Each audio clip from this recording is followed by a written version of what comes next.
everywhere you go, you're going to take your thoughts, your feelings, your beliefs, your associations, your past, your memories, your identification with form, your identification as this body. You're going to take your slavery and try to find freedom. It's like it's closed, right? It's closed. It's like set. It's like limited. It's like only what you know. Been in a book somewhere, right? I would. That's exactly right. Somebody would have told me. Just the idea that hey, you could do that for yourself, you know, and it's not going to interfere with your job or your wife or your family. Hello, my name is Richard Miller, and this is Never Not Here, and welcome. And you've actually caught us right in the middle of a discussion, and we're just going to keep going because. I don't know, we're talking about relationships, we're talking about everything and nothing, we're talking about wholeness and partialness, and we're just really maybe demystifying a few things for me. And we're here with Jeff Foster, and welcome back. And we're here with Kevin Edwards, and welcome as always. And Never Not Here is exploring new ground, I hope. But you can tell me. So I loved your story. You better recap it. Shall I quickly recap? Yeah, let's recap that. So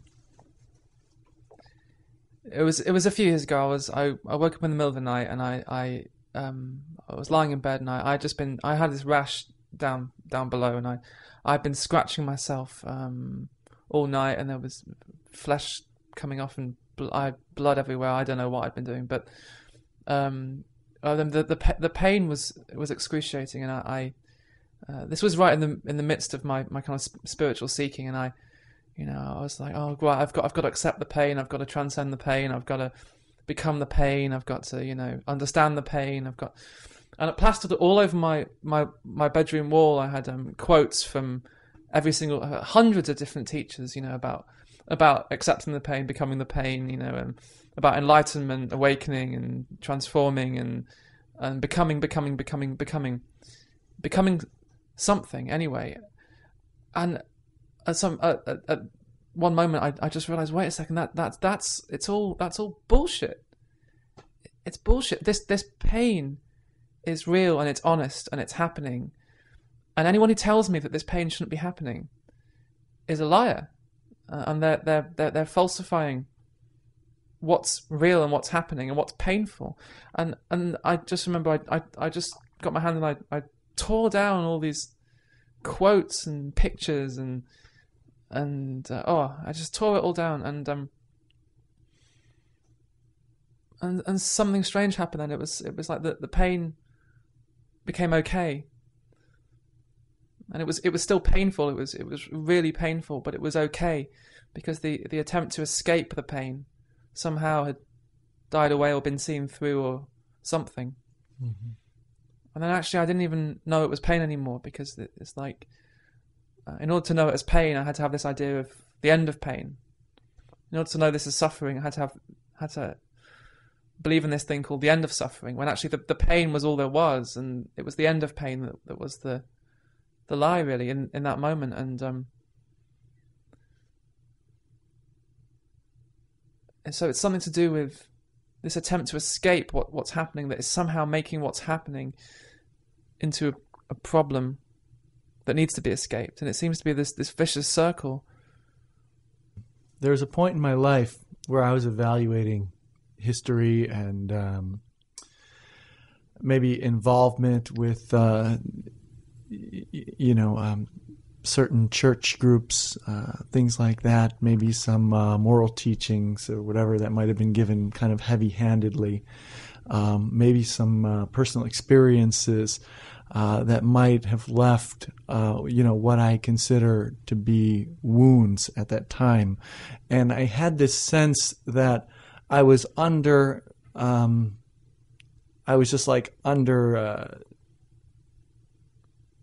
just buried under the earth, in a sense. And how am I going to get out from underneath? Or I had all this clutter on top of me, I just felt like I was underneath a garbage heap or something like that. And how am I going to get all of this stuff off of me? And that was my dilemma. And it was really interesting, the result of that, because the very next morning I woke up in a different place. And I sat there on a park bench and looked out, and all of my self-concepts, my whole history, everything, every identity that I ever had, owned, or espoused, completely fell, just dropped. And I saw that, like you, it wasn't necessary, that no work was necessary, that it wasn't necessary to get out from underneath anything, that I wasn't even this person who I thought I was that had to be healed or had to be gotten out from anything. And so the whole, it wasn't a concern with studying the bars of the prison or how do I get out, but there was no prison anymore. There wasn't a prison there at all.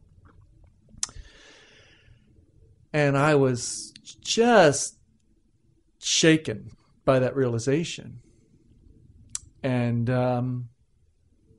just free.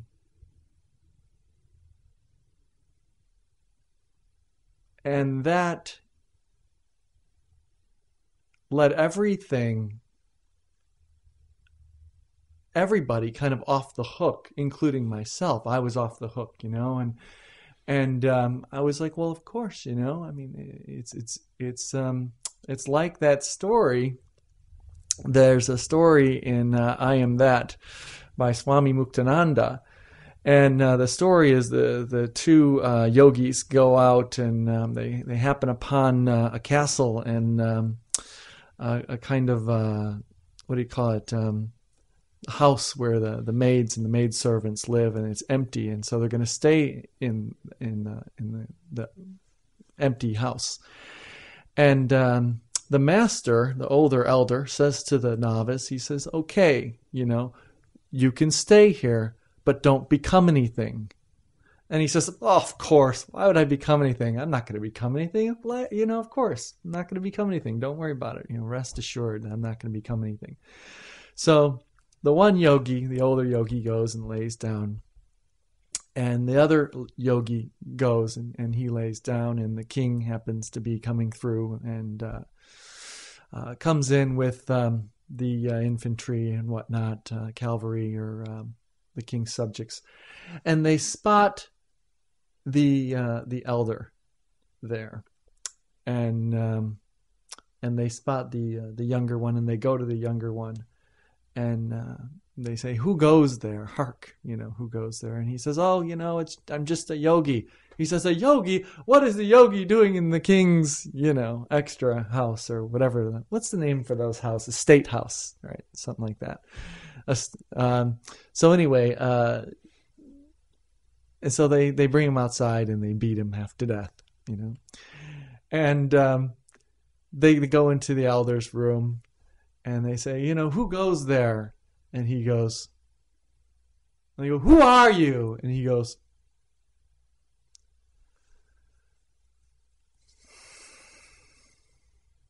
and they go, "Oh, it's just a half-wit. Take this half-wit outside." And so he's walking down the street and he sees the younger yogi, the novice, and he's bleeding there, lying in a pool of his own blood. And he says, "I told you not to become anything. Why'd you have to go and become a yogi?" The whole teaching, has always been and is, in terms of self-realization and awakening, don't become anything, Don't become this person on a journey seeking something that's not already here now in its fullness, right? So any sort of growth, any sort of development, any sort of improvement, any sort of perfection has always been thrown out, because the teaching has always been don't become anything, your beingness is the beingness is perfection itself. You don't have to use that word, but is clear, is clear, and is here now, and doesn't need any improvement or improving upon. That's wonderful in a vacuum, in my own experience. Because when you're not in a vacuum, you have other people reacting to you. And, like Christ, it can get you crucified. For lack of a better word. And not that, and maybe to not be crucified is the dishonesty, Maybe to not be crucified is the dishonesty. Or maybe there is to be so, to thy own self be true, just as day follows night and you won't be false to any man, the whole Shakespearean quote, maybe to not be crucified is the dishonesty. But what I've realized is that we're kind of battling on two fronts, There's one front where there is no battle, and that's the battle of don't become anything, being. There's no battle on the front of being. And then there's the other battle, which everyone has written so many self-help books that the whole world couldn't contain all the self-help books that have ever been written, if matter didn't change into some other form. But that's the journey of personal development and growth. And I'm just wondering if there's not both realities, where the one reality is situated within. Doesn't one have to be a play? I mean, okay, we're playing at our personalities. And so, we either play with full identification, like it's life or death, and it really counts of what I do, and then every step is like, just I'm going to fall off the bridge, or I'm going to, it's so important. And the other play is, it's less important, okay? And maybe there can be adjustments, because for you I can be one personality because you're requesting that of me, and for you I can be another personality. Mm-hmm. But I mean, right. Let me go back to, I told a story on the last show about a couple, a teacher and his partner, they were together, and that they said, it's got to be fresh, and we don't even know if we're together. And I said it blew my mind because I always thought they were really tight. And so then what that begets is that, it's just a concept relationship. The contract. It's a concept and a contract. Okay, you can sign it or not. But, it is also a concept. And then every time you're really upset or destroyed or crucified, as you were just saying, some part of your dream world has been tugged down and smashed. Okay, my wife cheated on me. Well, I had a dream that she wouldn't. She would be faithful to me, whatever that means, Mm-hmm. And then I didn't have the dream that she would be free. Mm-hmm. And so then I'm just devastated. And then she lied about it because she knew it would hurt me, so she lied. Mm-hmm. But then I can say, well, my dream was that she would never lie to me. So then that just rubs it in, and I'm devastated again. But it's just my dream that's broken. There's nothing about me that's broken. But my question is, what's causing the infidelity? Freedom is causing the infidelity or anything. Not so. Infidelity is not a true. thing. That's not true. Freedom isn't causing the infidelity. It's actually bondage that's causing the infidelity, not freedom. Okay, bondage. Freedom to be bound then. But, I don't know what. Right, but that person... But freedom from me, I'm not trying to... I don't know. But if that person is, let's say, in conflict with themselves, right, how are they not going to be in conflict with you? If that person is in conflict with themselves, how are they not going to be in conflict with you? How can they be in conflict with me if I'm not in conflict with them? I don't see it as a conflict. How can they it can happen? be in conflict with you without you being in conflict with them. I'll share something, because actually my wife did leave me for another guy when I was married to a woman. Uh-huh. And, it was kind of, I would say, well, it was my fault because I left a lot. We were living in Italy, and I was coming to America and leaving her, and for a minute, I was devastated and think, what's he got that I don't have? Of course he was there and I wasn't. That was a big number. But what I realized is she's giving me freedom, the best gift and then I just wish her the most power out of the freedom that she has, and right away, because we were so connected, I had the very same freedom that I wished her. And it did come apart, and I think she loves me now, and I love her too, but she's married to that guy, and I'm married to this gal, which I love, and I don't see a conflict there. But is there a place for conflict resolution? Is there? Or is that just a concept in a dream that, we can dismiss along with all the other... Seems like other... a permanent job. I don't know. It's got good job security, but... but I mean, I don't... It's just like so many people have quoted scientists, or I wouldn't even say, but, that say there's no resolution in the same context of the problem. And so then that seems like that okay, there's a problem, and it's in a context of relationship, and I'm going to work it out in the context of relationship. And just in answer to your question, Kevin, about I think there's absolutely a place for conflict. Yeah, I just I used to train as a therapist myself, and I would sit there, and my clients would come in, and they would tell me all their problems, and it got to the point where I couldn't see a problem, because I see here that just a few years ago, the most intense. I mean, I went through at the time what I thought was the most intense suffering that anyone had ever been through, and in hindsight, thank God I went through it, and no one stopped me, and no one tried to be my therapist.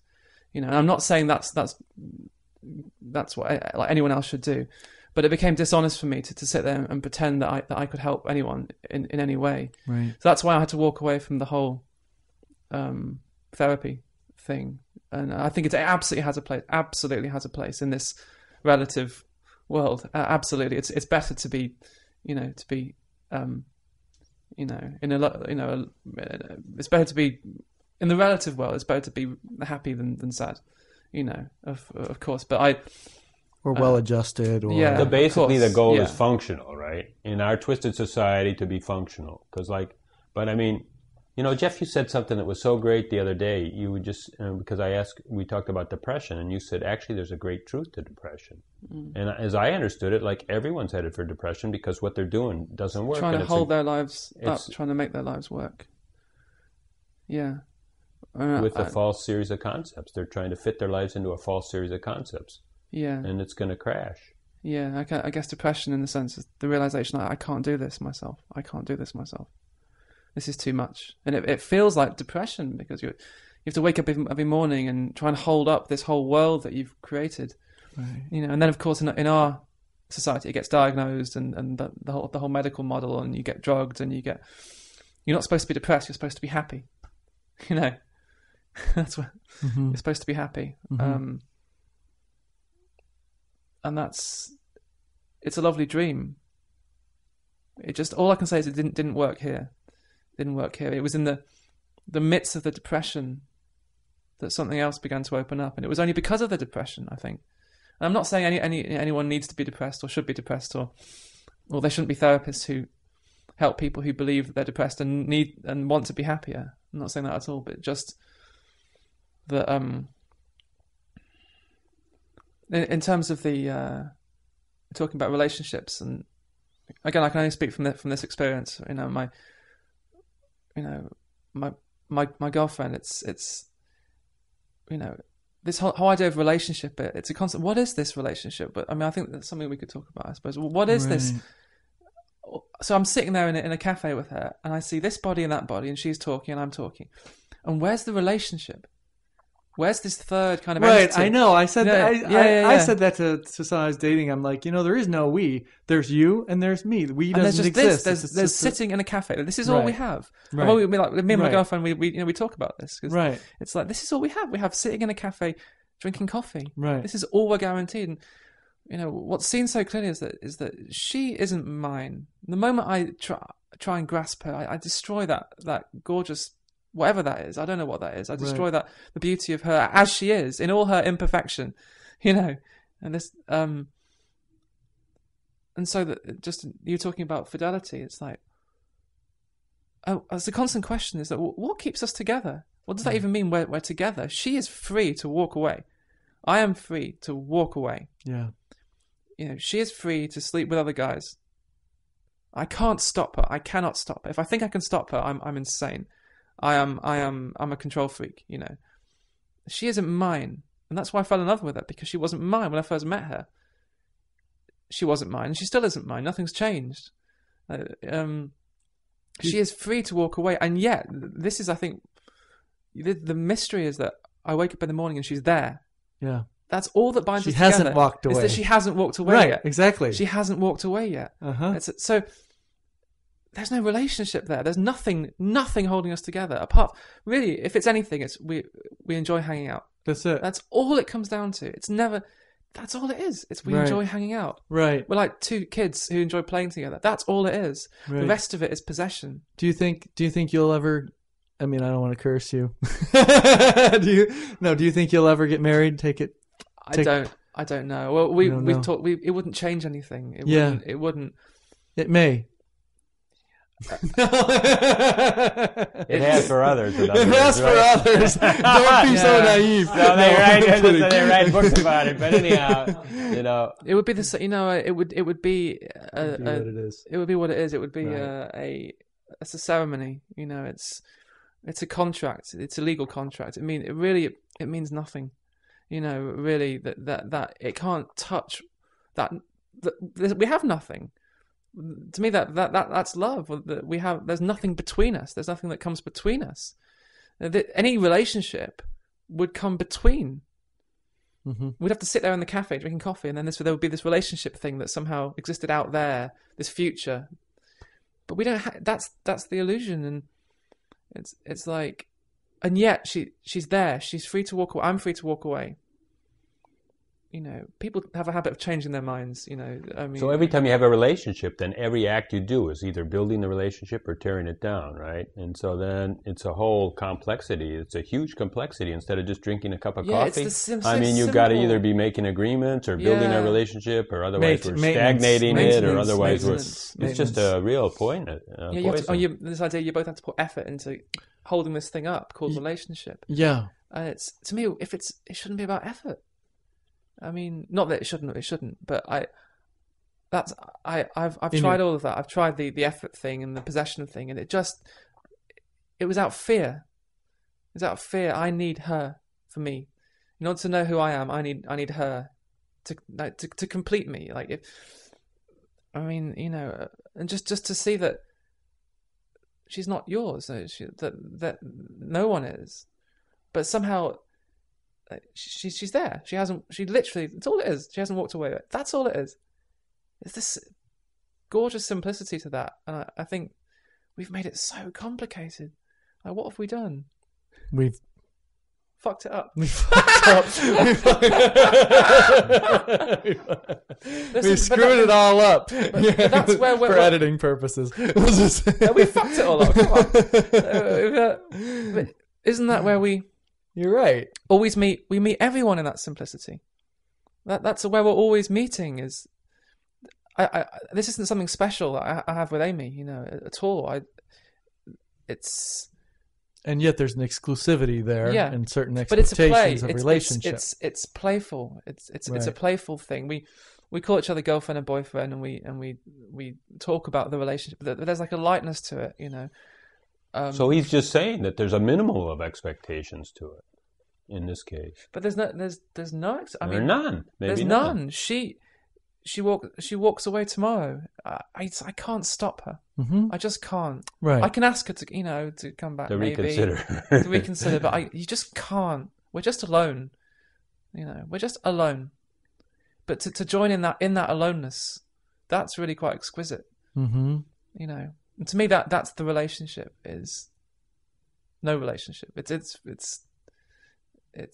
there's nothing there. There's literally nothing, no substance to it. And yet we sit and we talk and we laugh and we cry and we watch movies, and it looks like a relationship. Yeah, you know, it's very ordinary. It's very ordinary. Yeah, at the heart, there's no possession there, which is what I always used to think relationship was about. To get someone to complete you, you know. But when it's seen, this is it's complete. It's already complete. Then you can meet everyone in that aloneness, and it's like everyone is your lover in that sense. You might not have sex with everyone, Right. but Right.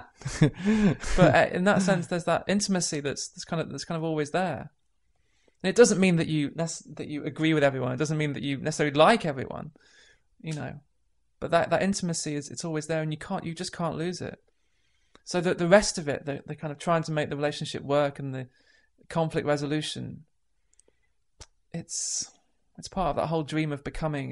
That's part of and that's why ultimately I had to walk away from therapy, from being a therapist, because I can't fuel this game anymore, because I just don't see it anymore, But I'm not. That's not a rejection of that at all. It's just that in this case there was a moving away from that. That's all. Just in the meeting, it's like the heart melts.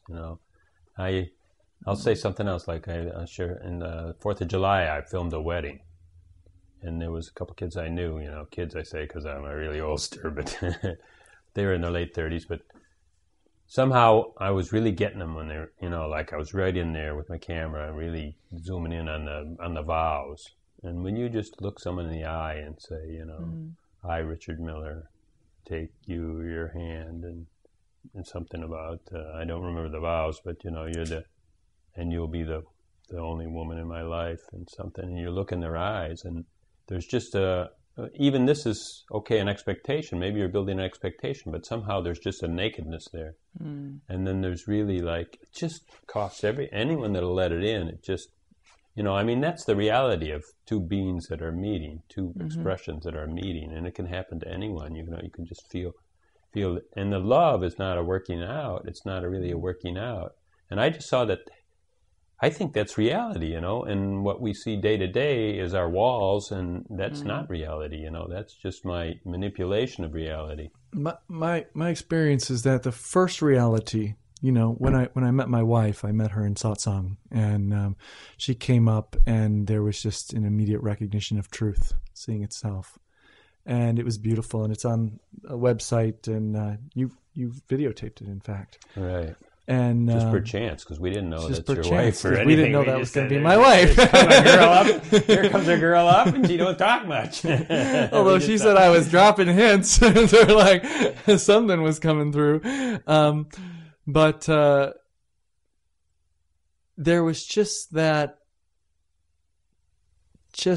meeting, just that beautiful simplicity of being in a yoga studio or being in a coffee shop or whatever,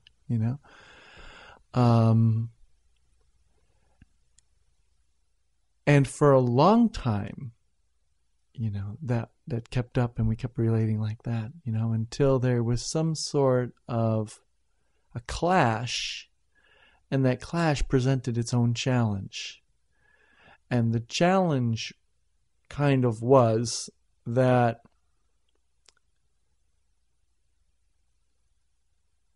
this is not just an experience of timeless meditation, but this is an experience of two unique individuals that have come together to kind of, as kind of a chemical explosion. You take baking soda and vinegar or whatever, and you put it together, and you have some sort of eruption. That there was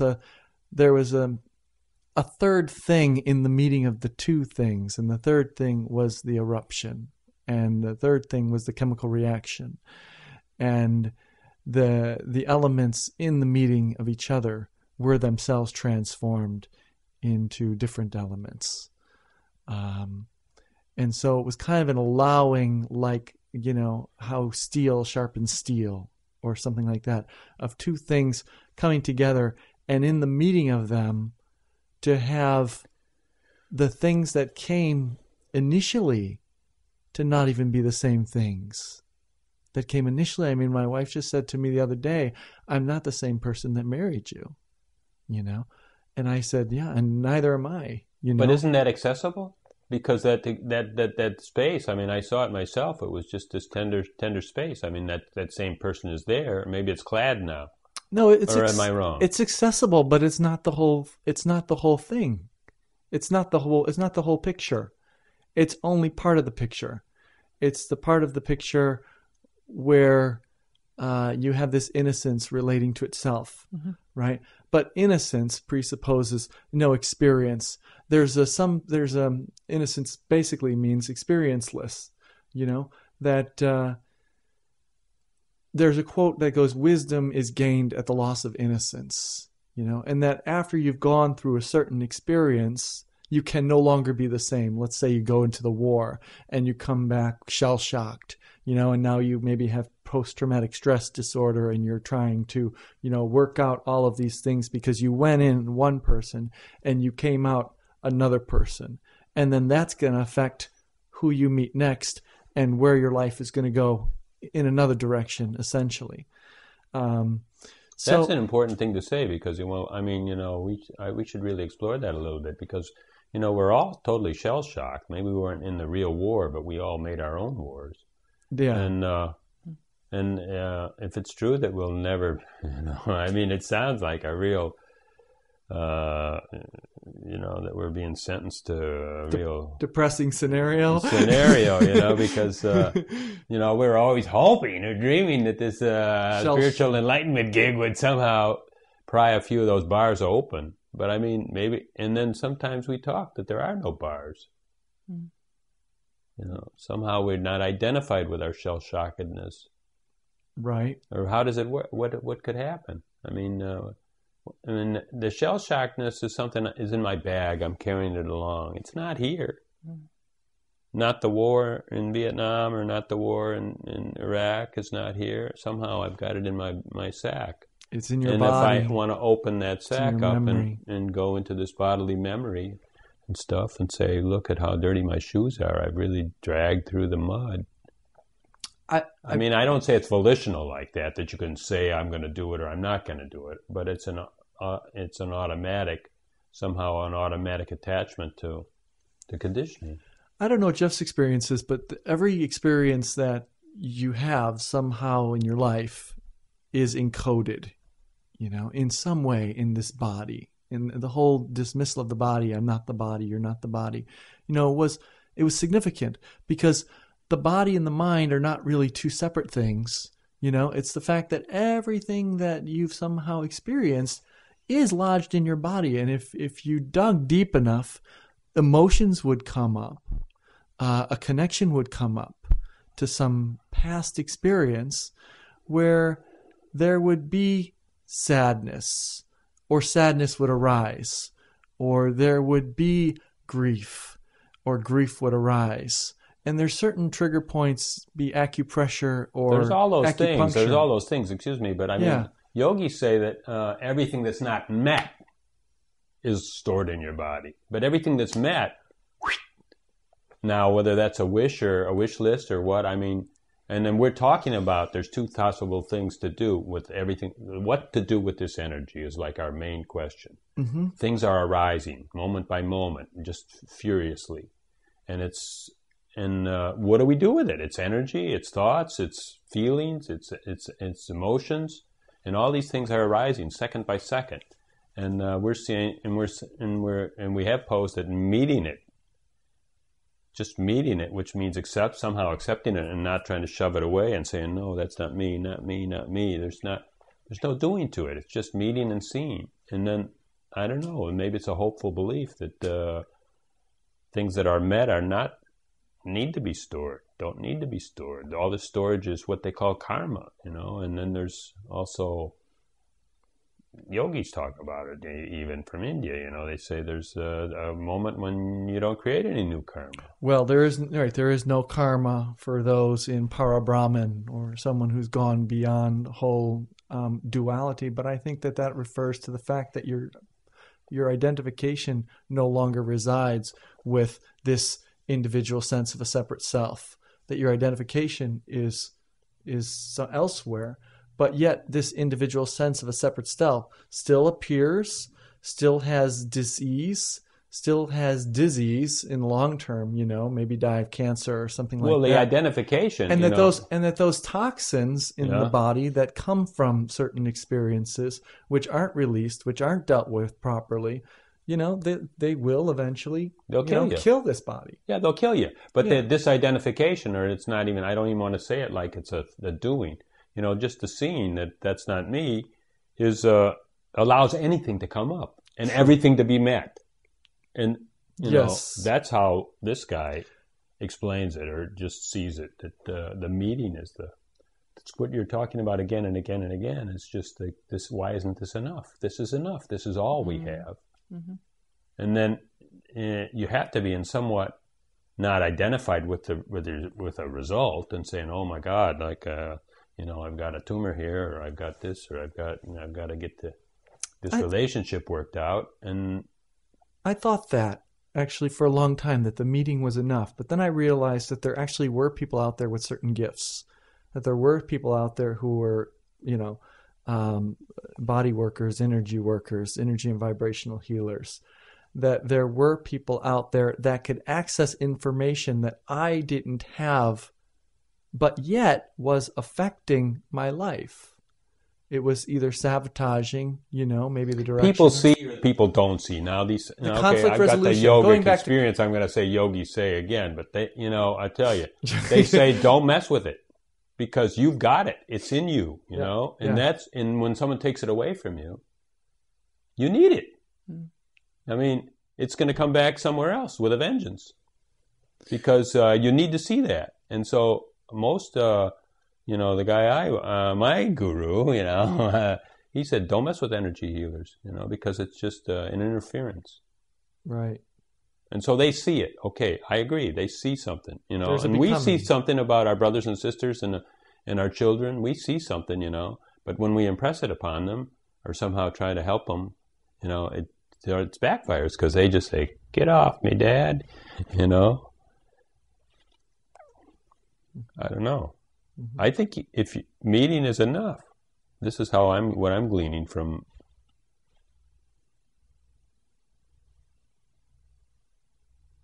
That's how I interpret what you've said, Jeff. Mm-hmm. See, and yet if there's a response there that is terse, and a response there that's unkind, and a response there that's automatic, and a response there that's insensitive, meeting isn't enough. Well, meeting that, but doesn't mean acting it out. But that does act out, and I've seen it act out in people, who are even so-called teachers, that there's an insensitivity there. There's a total blindness. Well, then they're not meeting it. In that moment, they're not meeting it because they're blind to it. And there's always probably something that we never thought of, Aha! We never thought of that. Oh my gosh, I wouldn't have to really, call someone a name or poke my elbow in their ribs. Oh gosh, maybe that was just an automatic reaction. Then you meet it when it comes up and not before. But it doesn't come out of a vacuum. The automatic reactions, they don't come out of a vacuum. They come out of a mass of a conditioning that we said was built in the body, right? Of things that aren't met. Right.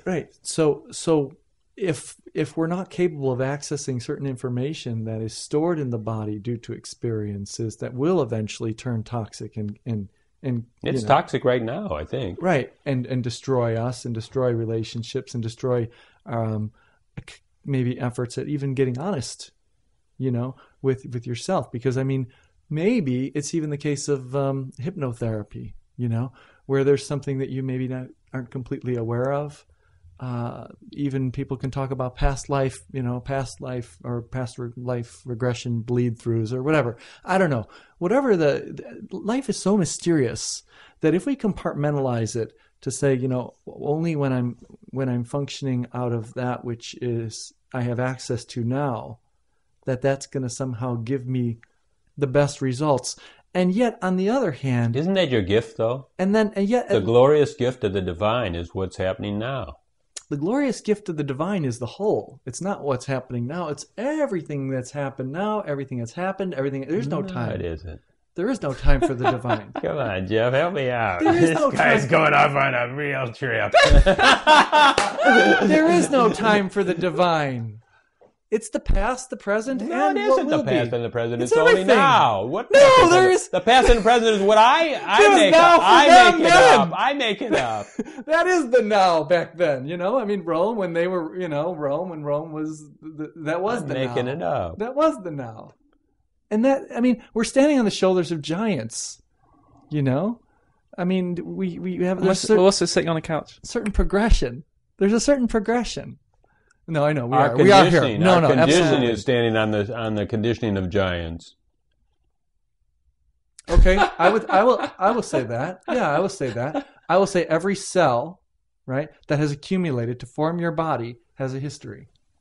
But on this, isn't that just one great big theory? Yeah, if you drop into the now and don't accept yesterday, absolutely, because there isn't anything but a theory. Except there's only a possibility of a theory and nothing else. There's just right now. Yeah. And that's the simplicity of what Yeah. you're pointing to. Yeah. Yeah. It's like somehow this doesn't need theories. It's the isness of it, and it's all we have. You know, all we have is sitting on a couch. You know, it kind of ends there, and this whole dream of becoming someone and theories. I mean, it's wonderful, but It's complicated. it's complicated. It's very It's complicated. Yeah. It's complicated. And there's no satisfaction. It's endless. It's endless. Right. It's endless. It's It is endless. Yeah. And then we never feel good enough. I think because there's always some out there, you know. There's always this theory that it's becoming, you know. And as long as we're becoming, we're never good enough. We're never there. We're never there. We're never there. We've still got issues to resolve, you know. Mm-hmm. Issues to resolve. But this is so precious. This moment, because we're not guaranteed tomorrow. We're just not. We're just not. And this is all we have. This is all we're guaranteed. We're not even guaranteed this, really, but it's so fleeting and it's so impermanent and it's so fragile, and just the gratitude. I think we move so far away from that simplicity, that gratitude that this is happening at all. This is happening at all, no matter. Right. And then we can start talking about why it's happening and how it's happening, the theories, and no one really knows. I mean, ultimately, no one bloody knows. Right.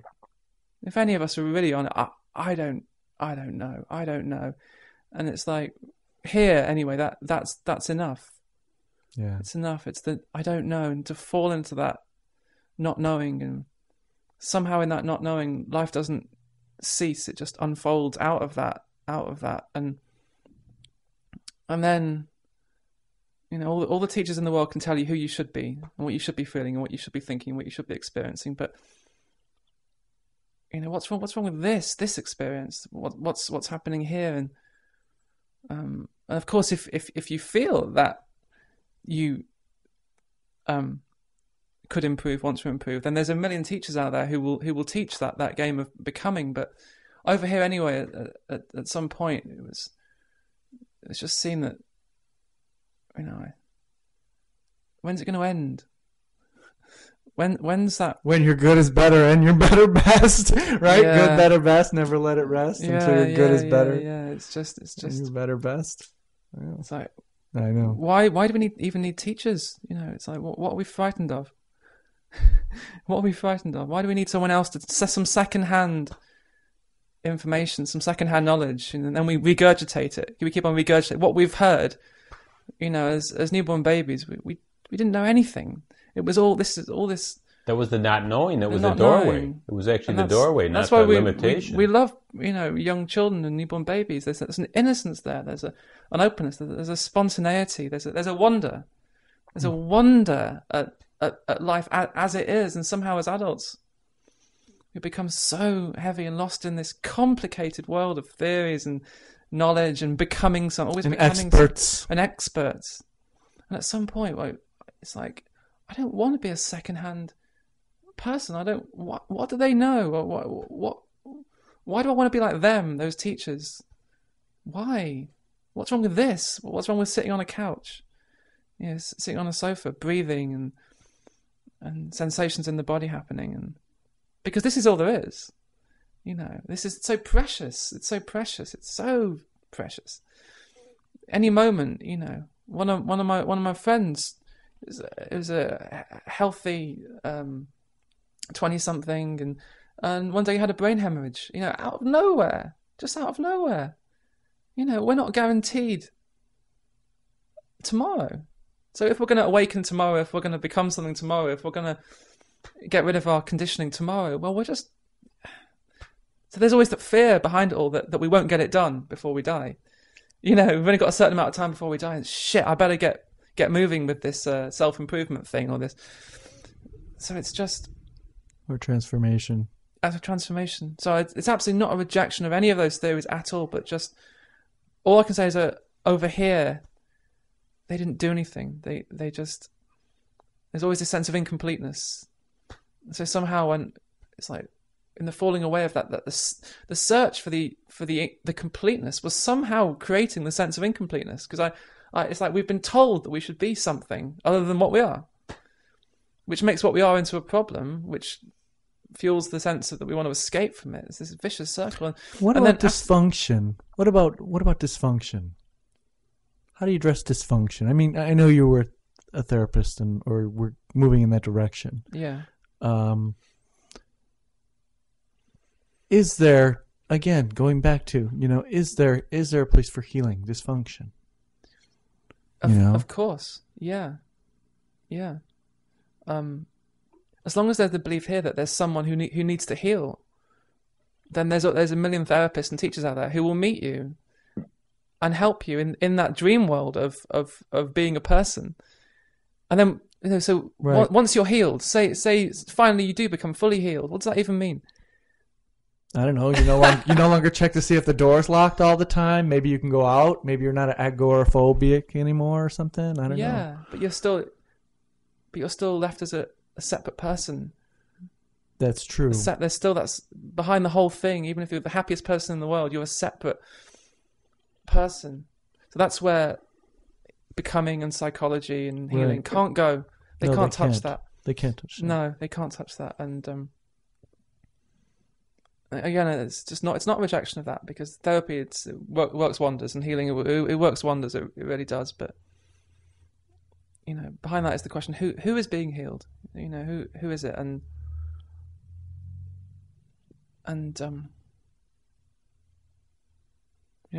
ultimately, why isn't this enough? That's what it all comes down to for me anyway. Is what's wrong with this? Because this is all you have. And somehow the seeing of that, it starts to burn up all of that crap, because all that crap, if there is any crap, it's just allowed to come to the surface, and there's no one there trying to turn it into anything. There's no one there even shoving it down, or even trying to transmute it into something else. Right. It's just allowed. It's just allowed not to get anywhere, not to become a happier person or a better person. Mm-hmm. And somehow in that it just starts to burn up, because it's not being used to give me an identity. We even cling to our suffering. I mean, there's no question. We even cling to our suffering in order to get an identity. If we can't succeed in the world, at least we can succeed at being a failure, being someone, being a victim. The best failure that ever was. Mm-hmm. Yeah. Mm-hmm. Mm-hmm. Yeah. So this, always becoming, right, and always trying to become something perfect, because the teachers have told us, and we believe them. And there's even the perfection is always shifting, because the benchmark to judge perfection is always shifting, because it depends on the accumulation, and so then there can be no end. Where do you place purification in that whole thing? Same place, obviously. Purification. Yeah. I mean, I was saying to you, I don't really have a background in spirituality, so a lot of these concepts, they don't really mean a lot. Right. They really don't. It's always purification. Well, once you got that, what would you do with it once you had the purification? You'd still be sitting on a couch. You'd be sitting on a sofa. You'd be sitting on a sofa believing that you were purified, believing there was a separate person here who was purified. You know, I used to believe that I was awakened. Of course, there was a separate, person there. Exactly. Yeah, exactly. So it all rests on the separate person. Even if you reach this point of absolute purification, Right. you'd be sitting here on a sofa, believing that there was a person here who was pure, or you know, because you'd have to know something. You'd have to know about purification and know that in order to know that you were purified, you'd have to project everyone else in the world who wasn't. So there's the separation. Purification must just be part of naturalness, because I mean, it's the content of this moment is always shifting, and that's purification. I think there's a and purity. Nothing to do. There's a purity here that the individual looking for it could never see, because they're trying to grasp that purity for themselves, and they want to own that purity. It's like trying to grasp freedom. It's like they spend our lives looking for freedom. When you are freedom. When this is, and it's already arising in freedom. But somehow there is a seeing of that. You know, somehow I wouldn't be sitting here, you know, if something hadn't been seen. Right. So there is some sort of seeing. There is a seeing of this. And then we start to talk about what that seeing is, and then we might make it into a goal, and we start to talk about how to see it. Hang on to the seeing. Yeah, everything becomes something for me to get, you know. But undoubtedly there is some shift that happens. There is some seeing that happens. Otherwise we wouldn't be talking about, you know. Otherwise we wouldn't be sitting here talking about this. But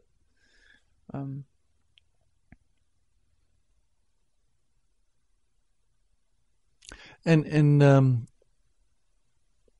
you know, there's like, if there's no becoming and there's just being, you know, the seeing happens, and there's not even establishing yourself as that seeing, you know, or as that seer. Okay, now, you know, the seeing happened. It was a beautiful experience. It was a great glimpse. In fact, Papaji always talks about, you know, calling any experience as a way of tricking yourself out of being it, you know. So the seeing happened is a beautiful experience. Now, how do I establish myself, you know, as that, you know, in this world of being free? And that never seemed to work. Never seems to work. Because again, that's trying to change what is into what should be. It's trying to take this and use it somehow to change my life. Yeah. You know, this as it a can't concept. be used. It can't be used. It can't be used. Right. It can't be used. That's the beauty of it. That's the preciousness of it. It can't be used. You know. So I don't even know, even to say that I've seen this, it doesn't even mean anything. Right. It doesn't mean anything. This is seen. It's being seen. Who sees it? I don't know. I don't care. But this is happening. It's like it's in the happening, you know. And then after a lifetime of seeking and suffering and teaching, you're left sitting on a couch, you know. And that's the miracle. That's the miracle. And then you start. Oh, I'm awakened. I've seen. I'm higher than you. I've got this attainment and that attainment. That's all the separation, the illusion of separation. Me versus, that's where it begins. Me versus you. You know, I'm awakened, you're not. I've seen, you haven't. That's the dream. That's the dream. The dream of becoming. I mean, this sofa isn't trying to become anything. Or maybe it is. Maybe it's watched Never Not Here, and it's decided that it wants to. It wants to become old and wise. And it lovingly just sits there. It's like it's so present. It's so present.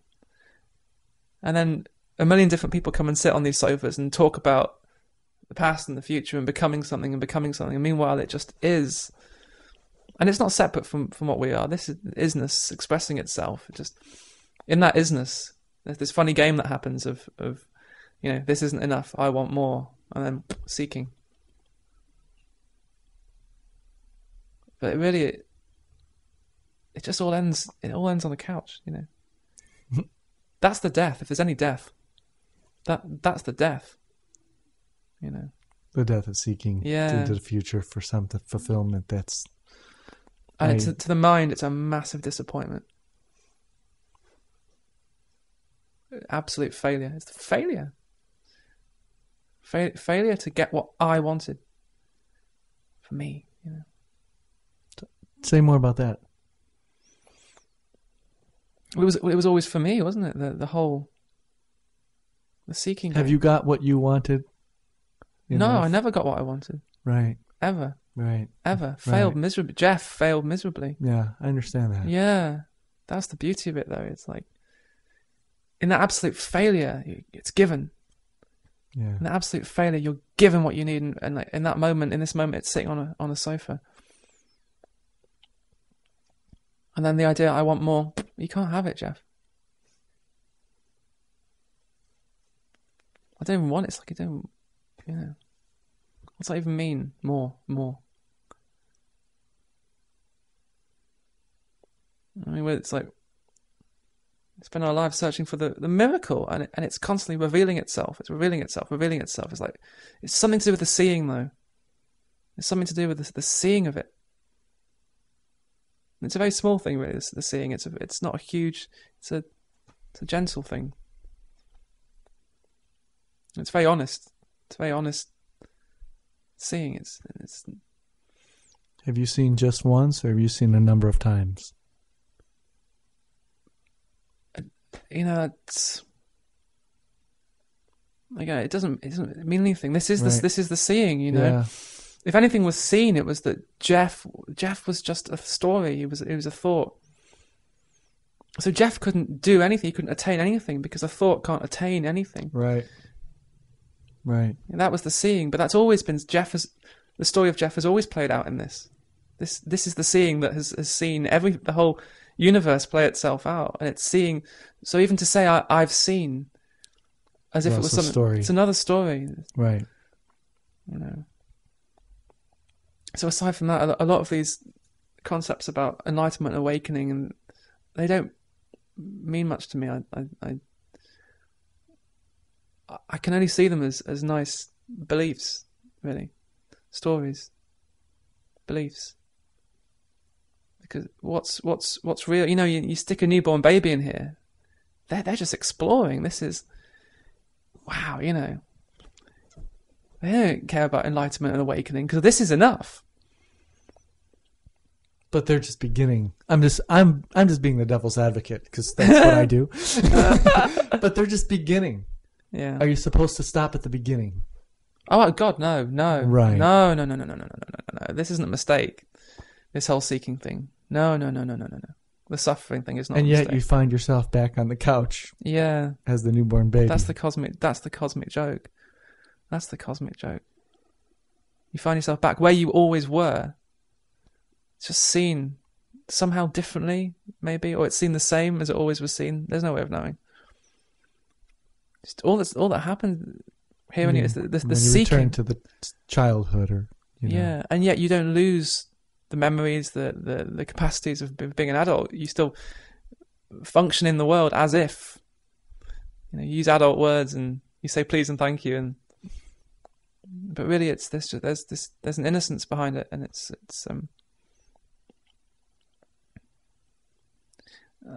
nothing special. It's just not, and it's nothing to do with me. I mean, God, this is all, the whole thing. It's not something that I have. I couldn't see it that way. It is what I am, what you are, what we all are. It has to be, and then from that, then there's just infinite expressions, and then you just meet infinite expressions of this, and it appears as a Kevin and a Richard and a sofa and a camera and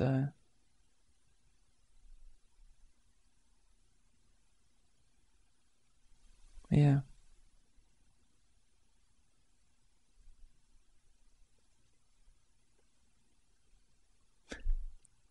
Aside from that, I don't know. That's about all I know. So I don't know anything, and I guess you guys, I don't know. I don't think you know anything either, but you tell me. And never not here is we're into the midst of not knowing, and it just seems like the gate, the doorway to what is. And I hope you enjoy these shows, and we're around every week. Come and see us, and this is us. I'm just totally blown away. I don't have a clue of what to say or what not to say, and this is the point. We're trying to blow you away too. So I hope we had a good success or a little foothold or a start of it, and never not here. Just wants to really be your friend and come and be with us. So Richard Miller, and we're signing off of another episode that, I don't know, for me it's brilliant. Goodbye.